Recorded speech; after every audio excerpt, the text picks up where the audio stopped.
عمران خان سے ملاقات ہی تو حافظ نعیم الرحمان کا مسئلہ بنی ہے. اگر وہ ملاقات نہیں ہوتی تو آج وہ میئر کراچی ہوتے. میں عمران ریاض کی بات کرتا ہوں جو کہ اپنے نام کے ساتھ باقاعدہ وہ یہ جب ویلاگ کرتے ہیں تو کہتے ہیں عمران خان اپنے آپ کو کہتے ہیں. پاکستان سے سینیٹر مشتاق احمد خان وہاں موجود ہیں, ان کی رہائی کی بات کر رہے تھے. جو غداری کرے گا, جو اسرائیل سے پینگے بڑھانے کی کوشش کرے گا تو 47 دھڑا کا دھڑا رہ جائے گا. خان صاحب نے فلسطین میں بات کی ہے. خان صاحب نے اقوام متحدہ میں جا کے جو تقریر کی تھی وہ تقریر سننے کے قابل ہے. جب پاکستان تحریک انصاف کے پیجز پر میں نے یہ دیکھا کہ مفتی منیب الرحمان صاحب, مفتی تقی عثمانی صاحب کے حوالے سے کارٹون بنائے گئے ہیں, ناچتی ہوئی تصویریں جس میں ان کا چہرہ لگا دیا گیا اوپر, جس میں حافظ نعیم الرحمان کا بھی لگایا گیا ہے, اور وہ مختلف ڈانس کرنے والوں کا, خواتین کا لباس پہنے ہوئے جو رقاصہ ہیں.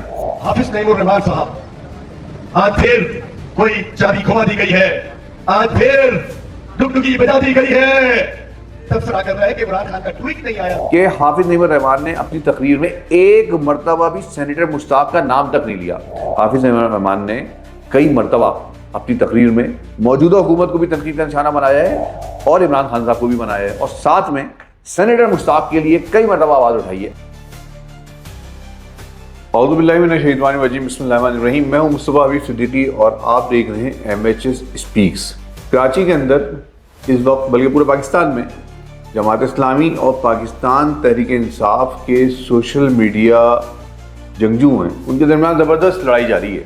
اور وہ لڑائی کی وجہ حافظ نعیم الرحمان کی ایک تقریر ہے جس میں انہوں نے ایک سوال اٹھایا ہے. جس سوال کے بعد PTI کے سوشل میڈیا پلیٹ فارم سے ایک حملہ ہوا ہے. اس حملے کے جواب میں جماعت اسلامی نے بھرپور جواب دیا ہے. یہ پہلی مرتبہ ہوا ہے کہ جماعت اسلامی یا پاکستان تحریک انصاف کے خلاف کوئی بھی پارٹی اتنی اگینسٹ جا کے اور کامیاب بھی ہوئی ہے. اس کو ماننا پڑے گا کیونکہ جماعت اسلامی نے پاکستان تحریک انصاف کو سوشل میڈیا کے پلیٹ فارم پہ تو اس وقت مات دے دی ہے. لیکن بات یہاں پر یہ ہو رہی ہے کہ جو سوال حافظ نعیم الرحمان نے اٹھایا ہے کیا وہ ضروری تھا, کیا وہ سوال ویلڈ ہے, اور کیا اس سوال کا جواب دینے کا طریقہ کار یہی ہے جو پاکستان تحریک انصاف نے اپنایا ہے. ایک بات. دوسری بات یہ کہ کیا کبھی ایسا نہیں ہوا کہ عمران خان صاحب نے فلسطین کے لیے کوئی بات کی ہو؟ کیا کبھی ایسا نہیں ہوا کہ خان صاحب نے فلسطین کے مسلمانوں کے لیے, غزہ کے مسلمانوں کے لیے کوئی آواز اٹھائی ہو؟ ایسا نہیں ہے. آج میں اپنے ویلاگ میں یہ بات ثابت کروں گا اور ان دیکھنے والوں سے بات کروں گا کہ کیا وجہ ہے کہ لڑائی کیا اصل میں یہی ہے کہ خان صاحب نے ویلاگ میں اپنے کسی بھی پلیٹ فارم سے غزہ کے لیے آواز نہیں اٹھائی, یا وجہ کچھ اور ہے. آج کی اس ویلاگ میں موجود ہے. MHS اسپیچ کو دیکھیے گا, شیئر کیجیے گا ویڈیوز کو ہماری, اور کمنٹس میں اظہار کیجیے گا. آگے چلتے ہیں. میں سب سے پہلے اس بات کا اظہار کرتا ہوں کہ وہ لوگ وہ جو صحافی کسی پارٹی کے نمائندے بن جاتے ہیں ان کی وجہ سے صحافت بدنام ہوتی ہے, جرنلزم بدنام ہوتی ہے.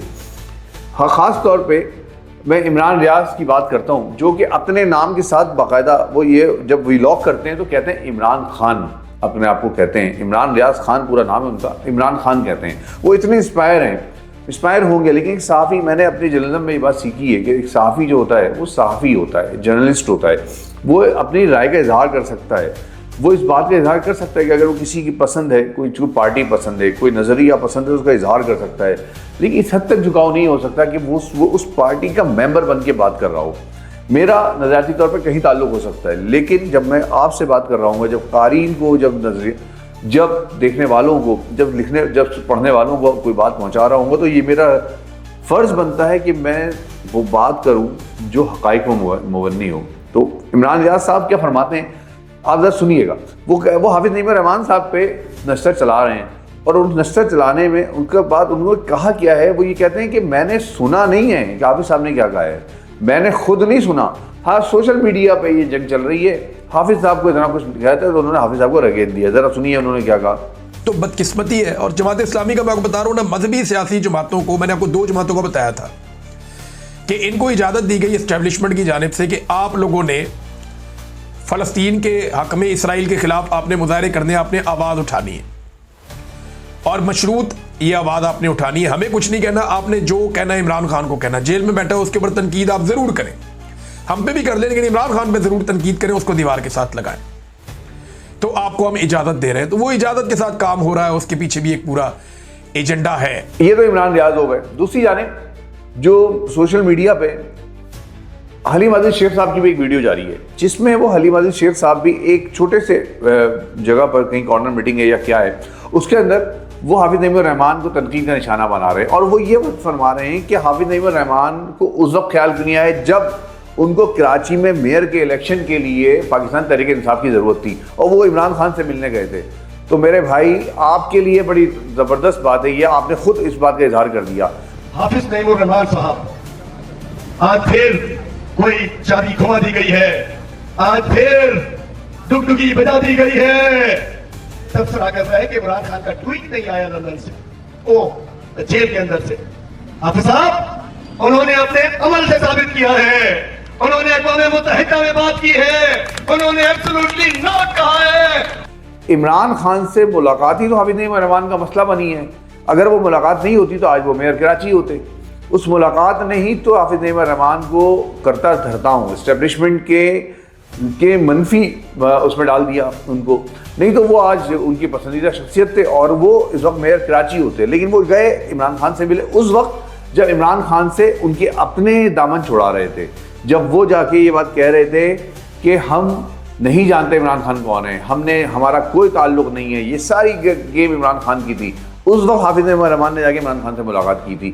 میں سمجھتا ہوں یہ ان کی سیاسی غلطی تھی، اخلاص اپنی جگہ، لیکن سیاست غلطیوں کا متعمل نہیں ہو سکتا، سیاست میں حکمت بہت اہم چیز ہوتی ہے۔ لیکن بہرحال انہوں نے اخلاص کے ساتھ جا کے عمران خان سے ملاقات کی، جس کے بعد کراچی میں یہ ہوا کہ بلدیہ کے الیکشن میں پیپلز پارٹی کو پی ٹی آئی کے بھی 35 ووٹ مل گئے۔ وہ 193 جماعت اسلامی کے ووٹ سیٹیں موجود تھیں، پیپلز پارٹی کی اس سے کم سیٹیں تھیں، 163 غالباً، اور اس کے باوجود پی ٹی آئی نے، کیونکہ پی ٹی آئی نے پیپلز پارٹی کو ووٹ ڈالا، لہٰذا میئر مرتضیٰ وہاب بن گئے۔ اب یہاں ہمارے پاکستان تحریک انصاف کے کچھ دوستوں کو بڑا اعتراض ہوتا ہے اس بات پر، وہ یہ کہتے ہیں کہ آپ تو جانتے ہیں کہ کیسے الیکشن ہوئے تھے، کون لوگ تھے، کنہوں نے دباؤ ڈالا جس کی وجہ سے وہاں پہنچ گیا۔ تو یہاں بھی یہ بات جواب آتا ہے کہ جماعت اسلامی کے حافظ نعیم الرحمان نے ایک بات کہی تھی اپنی تقریروں میں الیکشن کے دنوں میں کہ آپ ووٹ اگر پی ٹی آئی کو دیں گے تو جائے گا پیپلز پارٹی کو، تو یہ بات بھی ثابت ہو گئی۔ اس کا مطلب ہے حلیم عادل شیخ صاحب جو بات کہہ رہے ہیں وہ خود بخود اس بات کا ثبوت دے رہے ہیں کہ آپ نے جو ووٹ ہمیں دیا تھا اس ووٹ کو ہم پیپلز پارٹی کی جوڑی میں ڈال کر آ گئے۔ پھر آج بھی بلدیہ کے اندر اعلان پی ٹی آئی کا جو نمائندہ ہے وہ کھڑو کے بات کہتا ہے کہ مرتضیٰ وہاب صاحب آپ کو تو اللہ تعالیٰ نے میئر بنایا ہے، وہ تو کراچی والوں سے پوچھیں کہ اس میئر بننے کے بعد کراچی والوں کا کیا حل ہوا ہے۔ بہرحال یہ ایک الگ موضوع ہے، میں لے کر آؤں گا کسی دن اس موضوع کو، لیکن سوال یہاں پر یہ پیدا ہوتا ہے کہ کیا حلیم عادل شیخ صاحب کو بہت ضروری تھا ایک ویڈیو بنانا؟ کیا وجہ ہے کہ حافظ نعیم الرحمان کے خلاف ویڈیو بن گئی؟ لیکن میں یہاں بات کہہ رہا ہوں یہ بات کہ خان صاحب نے کیا کبھی غزہ کے لیے بات نہیں کی، خان صاحب نے کیا کبھی بھی فلسطین کے لیے بات نہیں کی؟ ایسا نہیں ہے، میں آگے بتاؤں گا آپ کو، لیکن آگے چلتے ہیں۔ حافظ نعیم الرحمان صاحب کے اوپر یہ اعتراض کیا جا رہا ہے پی ٹی آئی کی جانب سے، اور آج پی ٹی آئی کو سینیٹر مشتاق سے بڑی محبت ہو گئی، بڑی الفت ہو گئی ہے۔ یہ وہی سینیٹر مشتاق ہیں جب سینٹ کے اندر سینیٹر مشتاق تقریر کر رہے تھے تو پی ٹی آئی نے ان کے اوپر آوازیں کسی تھیں۔ یہ وہی سینیٹر مشتاق ہیں جب پاکستان تحریک انصاف نے سینٹ کے اندر سود کے خلاف بل پیش کیا اور سینیٹر مشتاق نے اس کے خلاف رد عمل ظاہر کیا تو پی ٹی آئی نے سوشل میڈیا پہ سینیٹر مشتاق کی کی تصحیح کر دی تھی۔ آج ان کو سینیٹر مشتاق بہت پسند آ رہے ہیں۔ وہ مسئلہ اس وجہ پسند آنے کی یہ کہ وہ حافظ نعیم الرحمان کی مخالفت میں جانا ہے ان کو، کیوں حافظ صاحب نے ایک سوال اٹھا دیا ہے، سینیٹر مشتاق بہت پسند آ رہے ہیں، لیکن حافظ نعیم الرحمان نے کیا سینیٹر مشتاق کا نام نہیں لیا تھا؟ مجھے حیرت ہے کہ یہ عمران ریاض جیسے صحافی اور پاکستان تحریک انصاف کے کارکنان یا ان کے جنگجو وہ یہ بات کہہ رہے ہیں کہ، اور مزے کی بات یہ وہی نہیں کہہ رہے، ان کے رہنما بھی ٹویٹ کرتے پھر رہے ہیں، وہ قاسم سوری صاحب ٹویٹ کر رہے ہیں کہ حافظ نعیم الرحمان نے اپنی تقریر میں ایک مرتبہ بھی سینیٹر مشتاق کا نام تک نہیں لیا۔ حافظ نعیم الرحمان صرف عمران خان کو رکھتے رہے، کبھی شہباز شریف کے بارے میں کچھ نہیں کہا، کبھی زرداری کے بارے میں کچھ نہیں کہا۔ تو بھائی تقریریں سن لیں، حافظ نعیم الرحمان نے کئی مرتبہ اپنی تقریر میں موجودہ حکومت کو بھی تنقید کا نشانہ بنایا ہے اور عمران خان صاحب کو بھی بنایا ہے، اور ساتھ میں سینیٹر مشتاق کے لیے کئی مرتبہ آواز اٹھائی ہے۔ آئیے سنیے آپ۔